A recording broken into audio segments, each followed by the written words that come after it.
بسم اللہ الرحمن الرحیم۔ کیا آپ جانتے ہیں آپ کے اپنے گھر میں رکھی ہوئی کچھ چیزیں آپ کی زندگی کے سکون کو چھین رہی ہیں؟ ایسی چیزیں جو برے حالات، جادو اور منحوس اثرات کو خود بلاوا دیتی ہیں۔ خدا کے لیے اگر یہ چیزیں آج ہی آپ نے اپنے گھر سے باہر نہ نکالیں تو تنگی، بدقسمتی، نیگیٹو اثرات اور جنات آپ کے گھر میں داخل ہو سکتے ہیں۔ ذرا سوچئے، ہر گھر میں ایک چھوٹی سی چیز ہوتی ہے جو دھیرے دھیرے روز بروز نقصان کر رہی ہوتی ہے، لیکن افسوس ہمیں اس کا احساس تک نہیں ہوتا۔ کیا آپ نے کبھی محسوس کیا ہے کہ کچھ گھروں میں داخل ہوتے ہی دل گھبرانے لگتا ہے؟ ایسا لگتا ہے جیسے ہوا بھاری ہو، جیسے خاموشی میں کوئی انجانا ڈر چھپا ہو۔ سب کچھ ٹھیک ہوتا ہے، گھر صاف ستھرا، نماز، ذکر، درود اور استغفار کی آوازیں، لیکن پھر بھی سکون کہیں گم ہو جاتا ہے۔ نیند ادھوری، دل بے چین، صبح اٹھتے ہی بدن تھکا ہوا، دعا کرنے کے بعد بھی دل کو اطمینان نہیں۔ گھر کی خوشیاں جیسے آتے آتے مڑ جاتی اور دل کسی اندیکھے بوجھ کے نیچے دبنے لگا۔ ہم سوچتے ہیں شاید کسی نے نظر لگا دی، شاید کوئی دشمن ہمارے خلاف کچھ کر رہا ہے، لیکن حقیقت اس سے کہیں زیادہ قریب ہوتی ہے۔ کبھی کبھی دشمن ہمارے اپنے ہی گھر کی دیواروں کے اندر چھپا ہوتا ہے اور ہم خود اپنی نادانی میں اسے پناہ دے رہے ہوتے ہیں۔ وہ ایک معمولی سی چیز جسے ہم نظر انداز کرتے ہیں، اصل میں وہی روشنی کو اندھیرے میں بدل دیتی ہے، رحمت کے فرشتوں کو دور اور شیطان کو قریب کر دیتی۔ گھر والے برے نہیں ہوتے، مگر اس کے اثر سے بے خبر رہتے۔ دھیرے دھیرے دل بوجھل ہو جاتا ہے، سکون ختم ہونے لگتا ہے اور انسان ایک انجانے ڈر میں گھر جاتا ہے۔ دعا کرتا ہے، کوشش کرتا ہے، مگر راحت نہیں ملتی۔ لیکن خوشخبری یہ ہے، اگر آج آپ اس حقیقت کو سمجھ لیں اور اس چیز کو اپنے گھر سے نکال دیں تو آپ خود بدلاؤ محسوس کریں گے۔ جہاں پہلے بے چینی تھی وہاں سکون اترنے لگے گا، جہاں جھگڑے تھے وہاں محبت کی ہوا چلے گی، جہاں خاموش دیواریں تھیں وہاں تسبیح کی آوازیں گونجیں گی، اور سب سے بڑھ کر آپ محسوس کریں گے کہ اللہ کی رحمت خود چل کر آپ کے دروازے تک آ گئی۔ آج میں آپ کو ایک ایسا راز بتانے والا ہوں جو آپ کی زندگی بدل سکتا ہے۔ اگر آپ نے اسے سمجھ لیا اور عمل کر لیا تو آپ کا گھر بے سکونی سے نکل کر برکت کی راہ پر چل پڑے۔ یاد رکھیے، چھوٹی چھوٹی غلطیاں ہی ہمارے گھر سے برکت کو ختم کر دے، اور تنگی و بے برکتی انہی کا نتیجہ ہوتا۔ اگر ہم انہیں سدھار لیں تو انشاءاللہ ہمارے گھر میں برکت اور رزق کی آسانیاں۔ اللہ نے انسان کو جینے کا طریقہ سکھایا اور انبیاء کے ذریعے صحیح راہ دکھائی۔ ان کی تعلیمات میں پوری زندگی کی کامیابی چھپی ہے۔ کامیابی کے لیے سیرت نبی صلی اللہ علیہ وسلم پر چلنا ضروری ہے۔ اسلام ہمیں سکھاتا ہے کہ ہر کام بسم اللہ سے شروع کریں، ہر وقت ذکر میں رہیں اور اپنے گھر کو نیک عملوں سے جوڑ کر رکھیں، کیونکہ آج کے دور میں وقت کی سب سے بڑی بربادی غفل۔ تو استغفر اللہ، اللہ اکبر، الحمدللہ، یا حی یا قیوم جیسے اذکار ہماری زبان پر جاری رہے، اور اپنے بچوں کو بھی اس کی عادت دلوائیں۔ قرآن مجید کی تلاوت گھر میں برکت لانے کا سب سے بڑا ذریعہ ہے، چاہے تھوڑی ہی کیوں نہ ہو، لیکن روزانہ ہونی چاہیے۔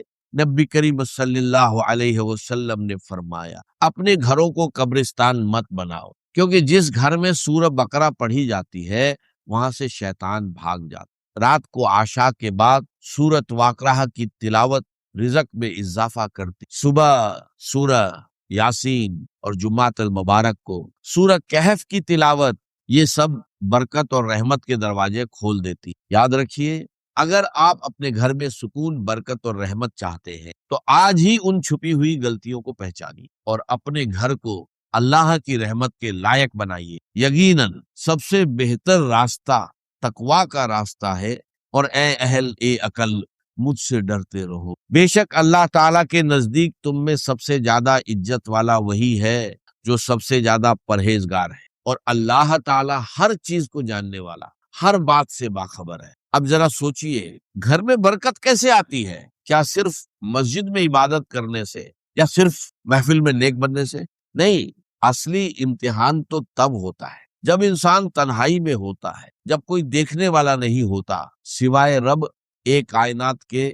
اس وقت بھی اگر انسان اللہ کے خوف اور محبت میں